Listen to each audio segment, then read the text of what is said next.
Shalom and welcome to the channel. Shmuel and Tuvia, we've brought you to the desert once again. We haven't been here for a while, but boy, we've got a super day for you. We have come to the circus, the Boswell Wilkie Circus. Ain't no circus.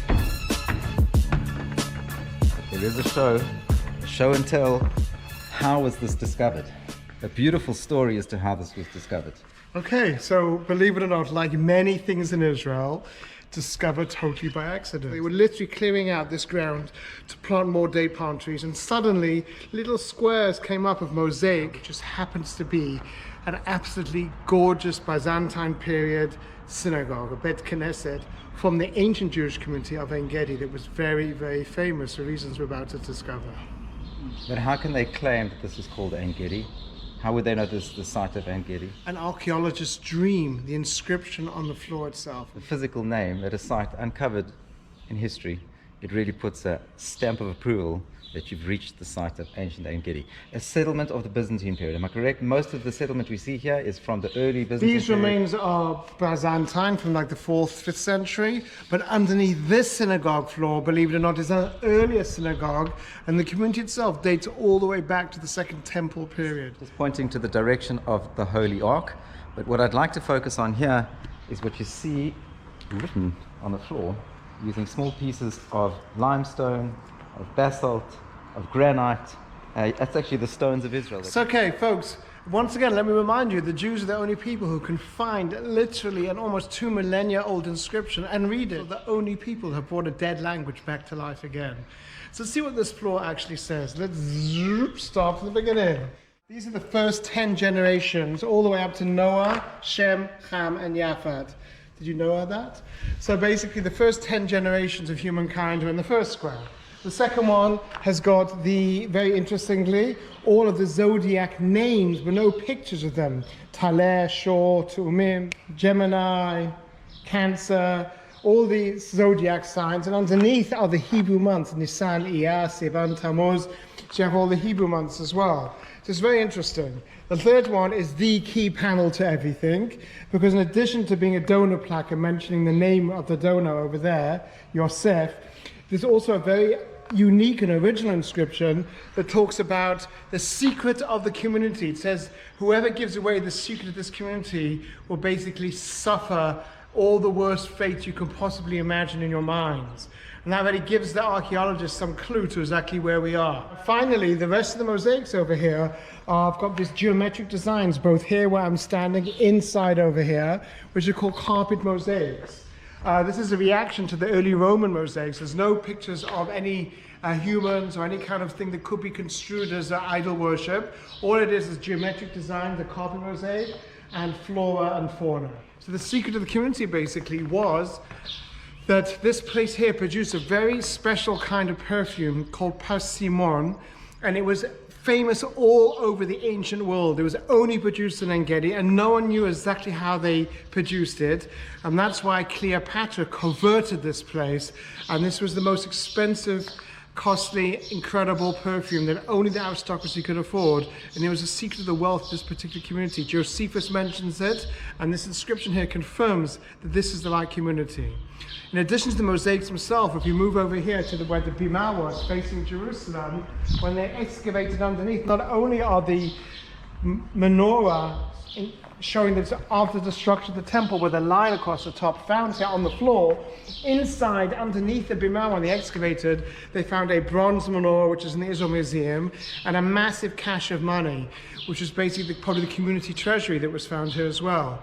Fascinatingly enough, when they rolled back this floor, they found, if you look over here, another floor underneath of an earlier synagogue. We can see some of the black border over here, but when they took this floor off to preserve it, they found the original floor from the 2nd century, and all it was a white mosaic floor with a huge black swastika in the middle. That was the design of the first synagogue, and they just remodeled it to this beautiful model in the 4th century. So here we are in the Ein Gedi Synagogue, and basically it's just a wonder, quiet, peace. Wonderful, quiet, peaceful place. Also nice to think about the fact that this was a strong Jewish community after the destruction of the temple. Even Bar Kokhba mentions Ein Gedi, one of his letters, because they were chilling here by the oasis and making their perfume. And he said he wrote a letter, Ein Gedi, in the 2nd century, to the men of Ein Gedi, why aren't you joining in the fight? Because these guys were basically chilling and enjoying the good life. Great. Okay, and I think it's time for us to go and chill and enjoy the good life. Maybe we'll take you to the springs where they actually produced. We'll be able to see some of the trees where they produced the balsam sap. We don't know. It's a secret. Were, yeah. Nobody knows. So the secret is soon to be revealed. I can tell you, but then I have to kill you. See them? A lot of them over there. Oh, right. That's a bit short. Okay, let's go get an idea of what the ancient village looked like. I have a beautiful model here, giving us a much better feel as to what this place was. Have a look.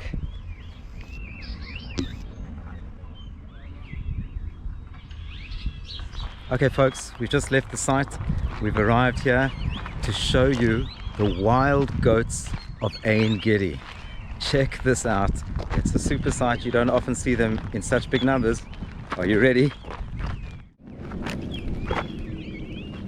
Isn't this superb? A typical breeding herd. You can see we're surrounded by them, and most of the females here have dropped their young, but what you would find in a breeding herd like this will be 1 or 2 dominant males that will mate with almost all of the females. There are the males. Now you'll probably see them sparring and horn clashing, and this is all to prove who is the dominant male, and the one to secure a fight, or the one to succeed in the battle of horn clashing, will become the dominant male that will go and mate with the females. Keep a close look at that group of males over there.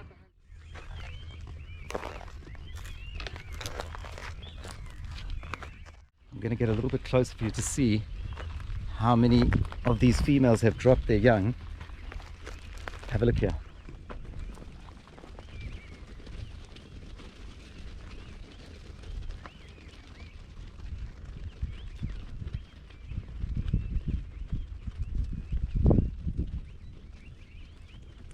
Isn't this amazing?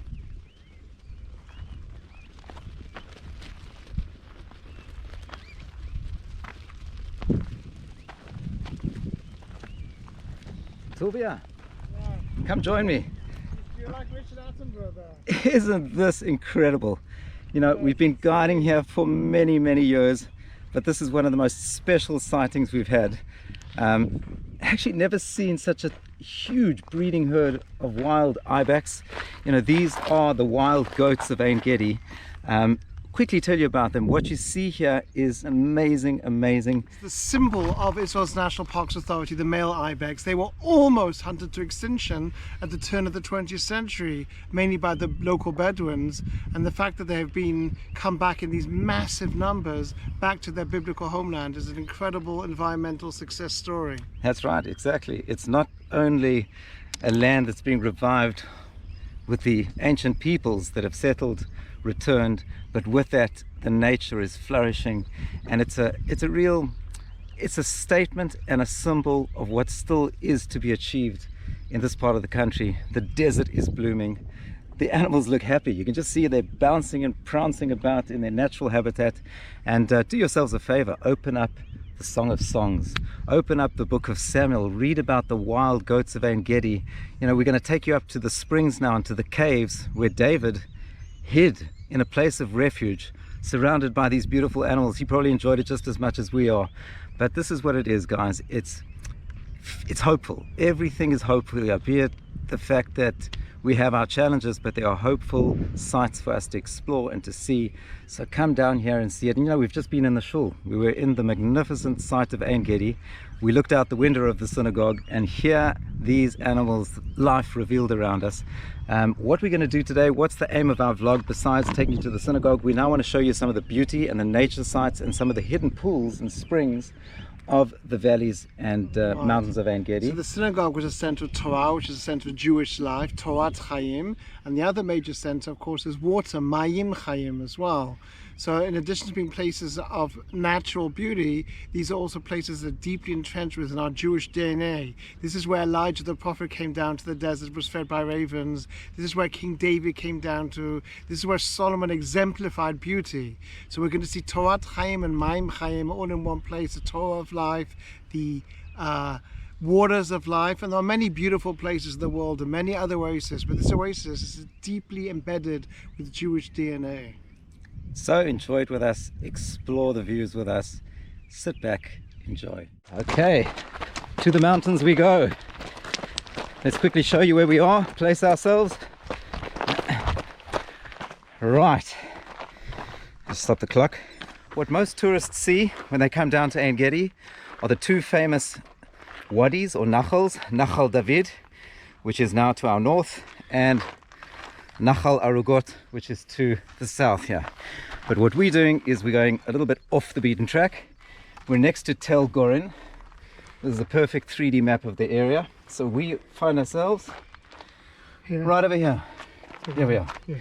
Okay, so we parked our car here. We're starting on the Black Trail, which is right next to Tel Gorin, but we are going to find some hidden springs.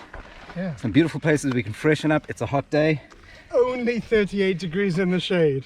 Okay, we're hiking up here, the Black Trail, which black of course is the difficult one, all the way to Mayan Ein Gedi, to the Ein Gedi spring.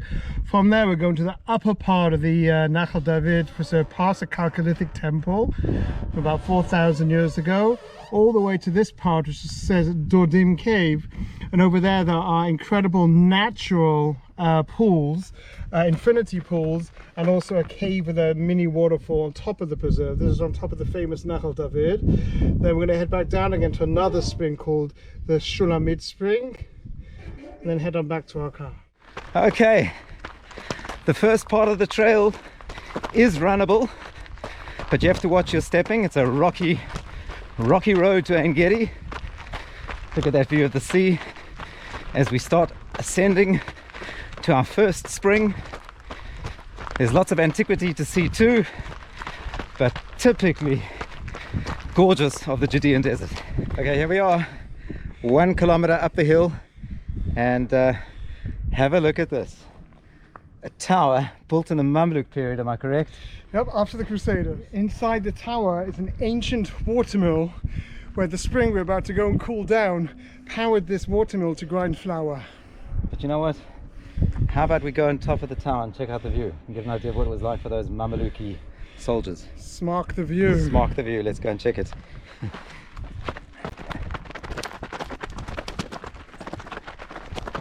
Wow, check this out. Sure. We'll carefully do this.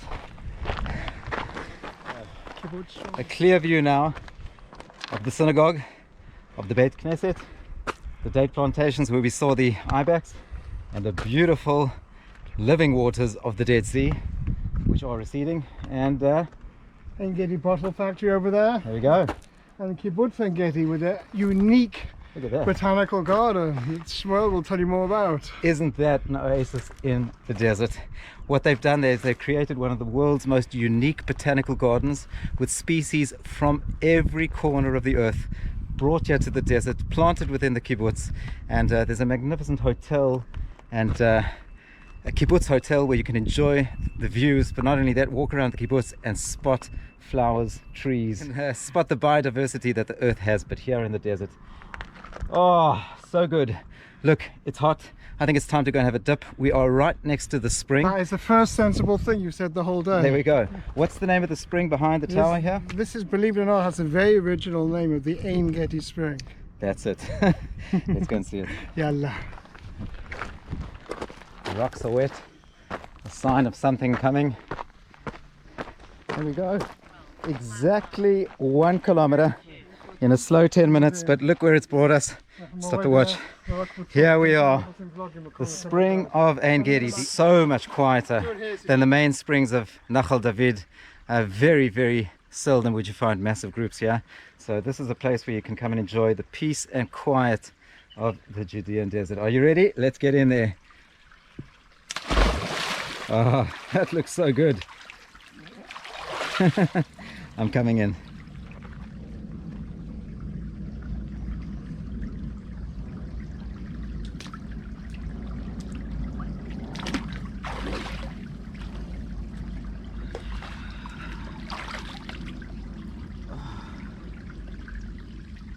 Ready?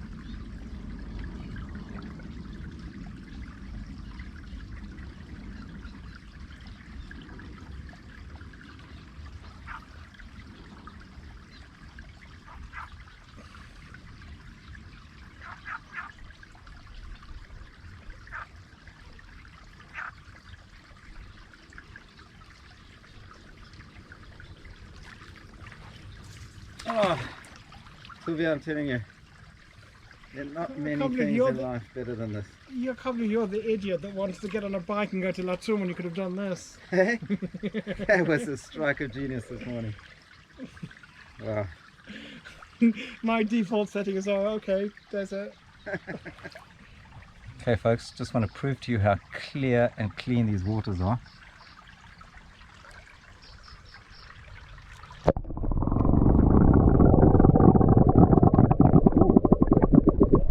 I don't know if you can hear me because the microphone is full of water. Here's something cool to show you. A frog in the making. Let's see if I can catch it. Won't disturb nature too long, but it's nice to see. You can always learn something from small intricate things in nature. Watch this. You need a swift movement of the hand. I'll try my best. Wish me luck. The process is called metamorphosis. In the meantime, he just looks like a tadpole, but if you look closely, the minute he moves, you'll see that his hind legs have already grown, and he'll probably jump out. Watch him now. Watch him now. Okay, stick with us. Oh, there we go. Did you see his back legs? There he is. Have a look. Don't move. Don't move. Okay. You have to look that up, basically. Okay, folks. Look who's come to join the party. Let's see if he'll come a little bit closer. Here he comes. This is a Tristram starling. In South Africa they're known as the red-winged starling, and you can see that an ornithologist has recently put a bird ring around it, and they follow the movements of the birds. And this one's got a beautiful call. Listen up.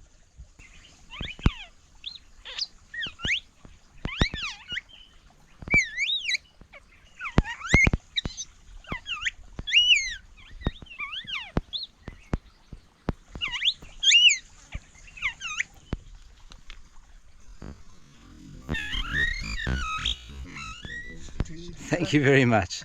Okay, he gave us the full call, and he was speaking out loud saying, wonderful to meet you. What a pleasure that you've come to join us in this piece of paradise. So the Tristram starling, a Tristramit in Hebrew, red-winged starling. Oh, gives me that feeling of visiting the Kruger National Park and you hear the glossy starling singing away.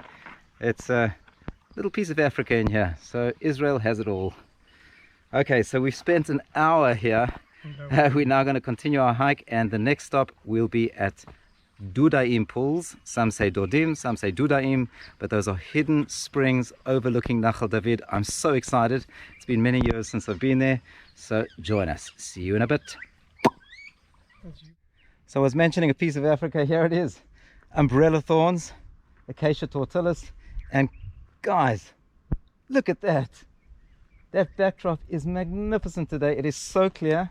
Now is the tough section of the hike. We're heading up via the Calcalithic Temple in the direction of Nachal David. So we're moving north, and Tuvia, it's time to work. Not on the phone, on the feet.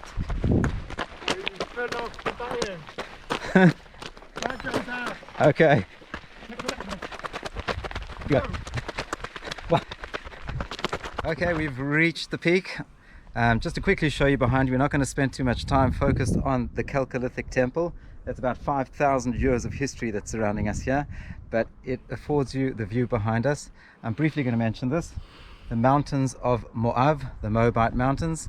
These are the mountains that overlook the Dead Sea from the east.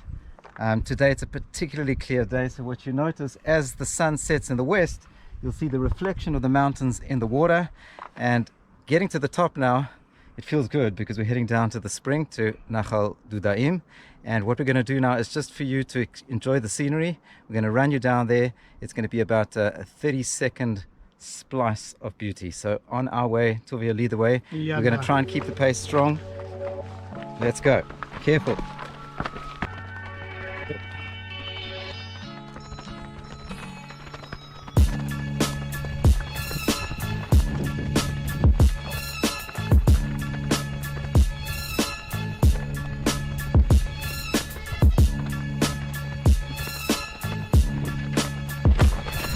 Okay, we're dropping down into Nachal David. So this is where most tourists come and hike. In the middle, not up here. Here it is, down here. And have a look out for the caves where David would have hid from Saul. And there it is in the back of the cave. Saul relieved himself and King David had the opportunity to take him out, but he didn't. He just cut the corner of his cloak. So the rocks of the wild goats and the caves of Ein Gedi and the beautiful streams, a place of refuge. The place where he probably wrote Psalm 23.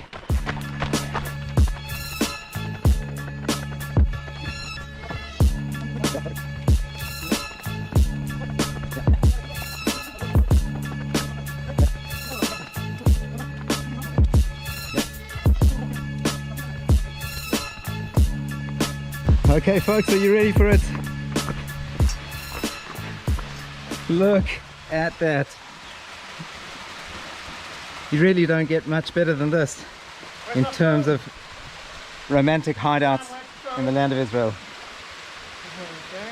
Okay, hang on. Okay, 3 pools at this spring. Dudaim. Go for it. It's nice and deep, you can get a full immersion in here. That's one pool. Beautiful waterfall.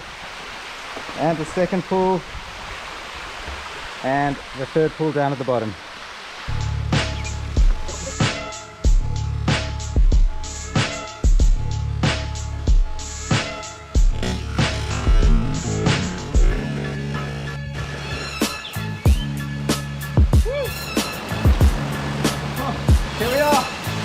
Dudaim.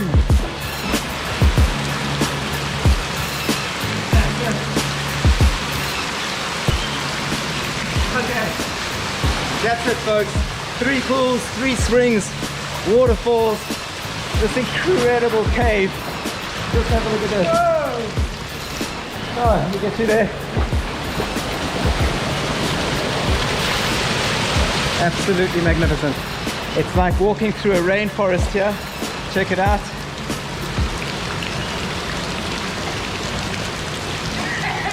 And then you have the shade of this magnificent limestone cave with beautiful cave formations. It's so cool in here. So I hope you've enjoyed that. A little piece of Ein Gedi, and this is it folks. The Holy Trinity of Springs. That's it. Dudaim, come check it out. We hope you enjoyed this little piece of Midbar Yehuda. And the oasis in the desert. And the off-the-beaten-track springs of Ein Gedi. We look forward to taking you to many places in the Promised Land. We promise to bring them to you soon. Stay good. Shabbat Shalom. Peace out.